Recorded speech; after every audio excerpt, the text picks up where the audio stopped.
It is Aaron Kasnitz here, your Baltimore Ravens beat reporter for PennLive.com and the Harrisburg Patriot News.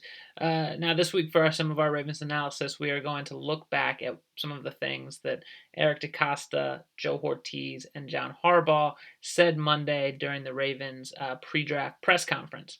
Now, this year, the pre-draft press conference, which is kind of referred to as the Liars Luncheon, typically, because these guys. DeCosta's the GM. Ortiz is the director of player personnel now. Harbaugh obviously is the head coach.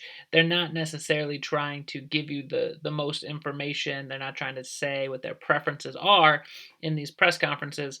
And this year it was over video chat. It was a Zoom press conference call. But it is the one time we get to hear from these guys before they make their draft picks in late April.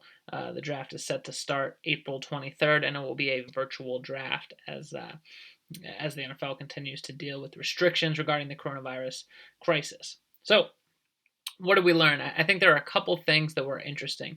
Number one, I think the interesting thing we learned was how the Ravens are kind of going to approach the offseason, assuming that it'll be a while before players are allowed to be in the facility. Harbaugh said that his team's coaching staff has finalized playbooks and they are able to send certain things like teaching videos and virtual editions of those playbooks out to players. They're waiting to hear from the NFL what will be allowable under the collective bargaining agreement in terms of group team meetings and group conditioning sessions and group lifting sessions.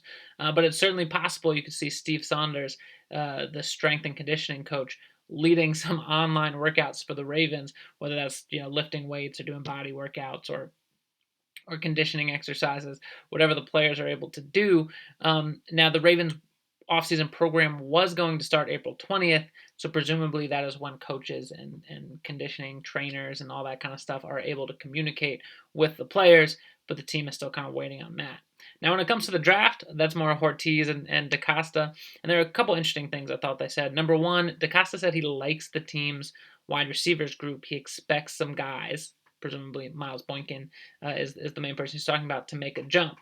Does that mean that the Ravens won't target a receiver in a deep class of receivers when the draft comes around? It probably doesn't mean that exactly, and who knows whether DeCosta was just trying to throw some other teams off his scent because he wants a receiver. But it does seem like the team is hopeful that if Boykin and Marquise Brown make strides in year two, receiver's not that big of a need. Another thing that Costa said is that he does plan on acquiring through the draft an offensive lineman who might be able to start immediately or at least compete for a job in year one. Of course, Marshall Yanda retired, and John Harbaugh said that replacing the 8-time Pro Bowl right guard was among the team's top priorities. He said job one or two. And the Ravens don't necessarily have a clear succession plan. Maybe Ben Powers winds up starting there. Maybe the team can find other in-house options if Matt Skura, the center from last year, recovers from knee surgery. But it seems like the team would like to draft an offensive lineman.